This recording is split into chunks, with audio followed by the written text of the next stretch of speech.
Los libros de Primera y Segunda de Reyes. Aunque nuestras Biblias son dos libros separados, originalmente fueron escritos como un libro que cuenta una historia unificada que continúa del libro de Samuel que le antecede. Así que David ha unificado las tribus de Israel en un solo reino, y Dios prometió que de su linaje vendría un rey mesiánico que establecería el reino de Dios sobre las naciones y cumpliría las promesas hechas a Abraham. Entonces, el libro de Reyes cuenta la historia de la larga línea de reyes que vinieron después de David, y ninguno de ellos estuvo a la altura de la promesa. De hecho, ellos llevan a la nación de Israel a la ruina. El libro está diseñado para tener 5 movimientos principales. La historia comienza y termina enfocada en Jerusalén. Primero con el gobierno de Salomón y la construcción del templo, y luego, en esta última sección, termina con la destrucción de Jerusalén y el exilio de Israel a Babilonia.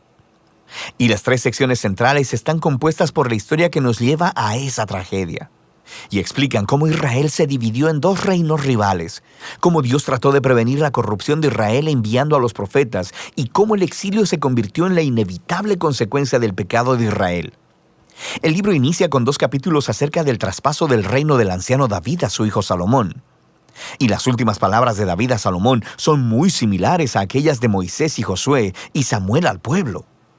Es un llamado a permanecer fieles a los mandamientos del pacto y a permanecer leales solo al Dios de Israel.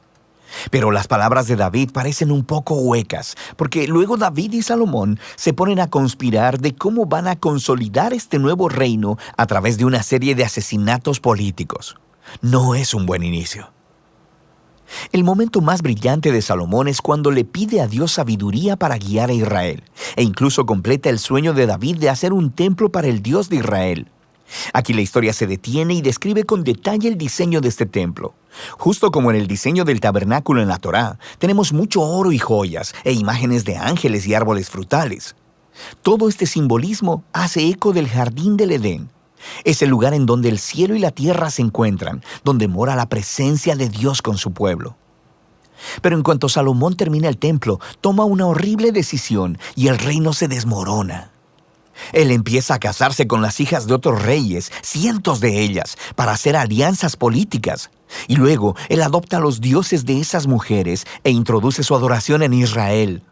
Luego, Salomón acumula enormes cantidades de riquezas y organiza un ejército gigante. Incluso instituye el trabajo de esclavos para todos sus proyectos de construcción.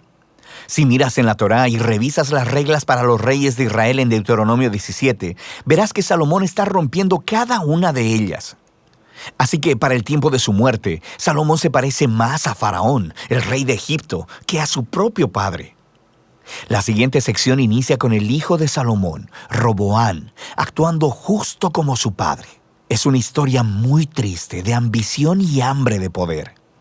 Él trata de subir los impuestos para el trabajo de los esclavos, y bajo el liderazgo de Jeroboam, las tribus del norte rechazan esto, se rebelan y se separan para formar su propio reino rival. Y ahora en la historia tienes al reino del sur, Judá, centrado en Jerusalén con reyes del linaje de David.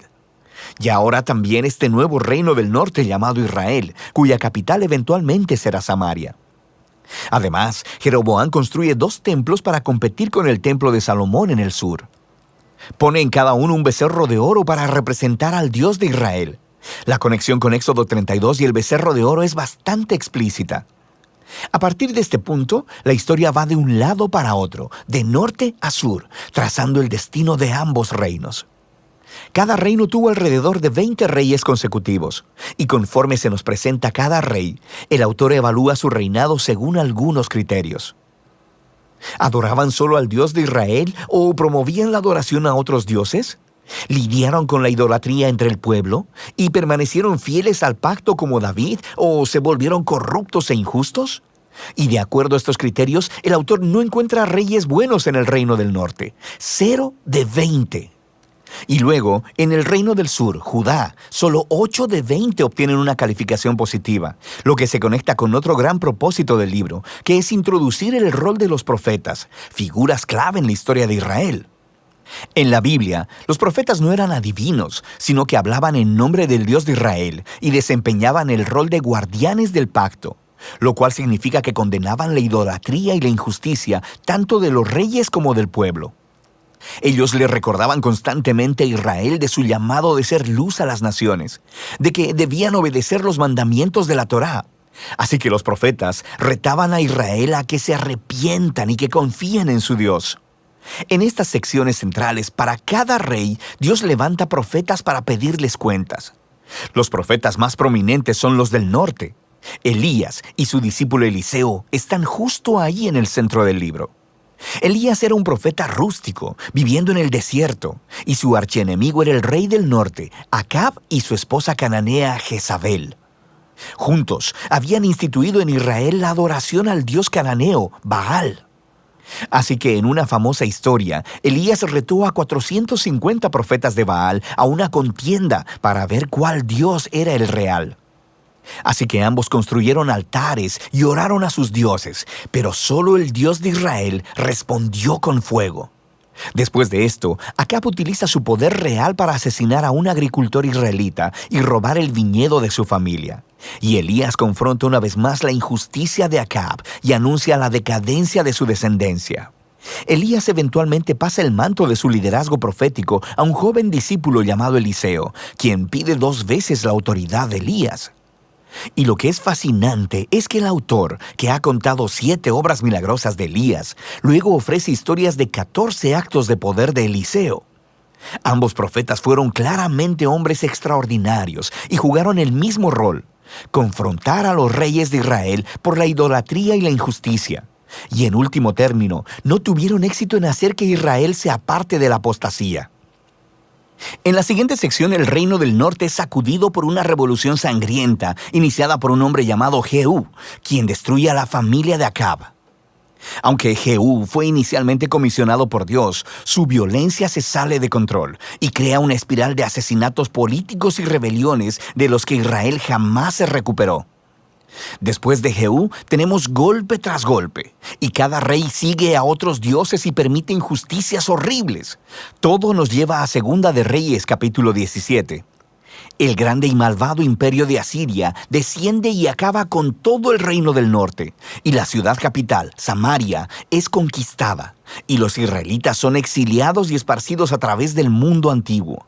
Ahora, el capítulo 17 es clave. El autor detiene la historia y ofrece una reflexión profética de lo que acaba de suceder. Él culpa la caída del reino del norte a la idolatría y a la infidelidad al pacto de Israel y sus reyes. Y por tanto, Dios les ha hecho enfrentar las consecuencias de sus decisiones. El último movimiento del libro nos cuenta la historia del solitario reino del sur. Aquí conocemos a varios reyes muy heroicos, como Ezequías, quien confía en Dios cuando los ejércitos de Asiria tocan la puerta de Jerusalén. O Josías, quien descubre un rollo perdido de la Torá en el templo. Empieza a leerlo y es confrontado, e instituye reformas religiosas para quitar la idolatría y las influencias cananeas de la tierra. Pero Judá ya está demasiado arruinado. El rey que gobierna entre estos dos, Manasés, es por mucho el peor.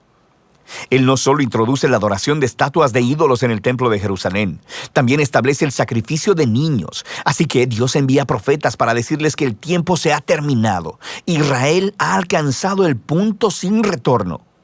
Los últimos capítulos cuentan la historia del imperio babilónico, que viene a invadir Jerusalén, destruir el templo y llevar al pueblo y al linaje de David al exilio. Y así termina la historia, dejando que nos preguntemos, ¿ha terminado Dios con Israel? ¿Ha terminado con el linaje de David? Bueno, el párrafo final se proyecta alrededor de unos 40 años en el exilio y narra una historia muy extraña. Se trata de Joaquín, un descendiente de David, quien hubiera sido rey si hubiera estado en Jerusalén. Y el rey de Babilonia lo libera de la prisión y lo invita a comer en la mesa real por el resto de su vida, y ahí termina el libro. No es mucho, pero es una historia que da un rayo de esperanza en que Dios no ha abandonado al linaje de David. Ahora, la pregunta es, ¿cómo Dios cumplirá sus promesas a Abraham y a David? ¿Cómo bendecirá a las naciones y traerá el reino mesiánico? Y para responder a esas preguntas, debes leer la sabiduría de los libros proféticos. Pero por ahora, ese es el libro de Reyes.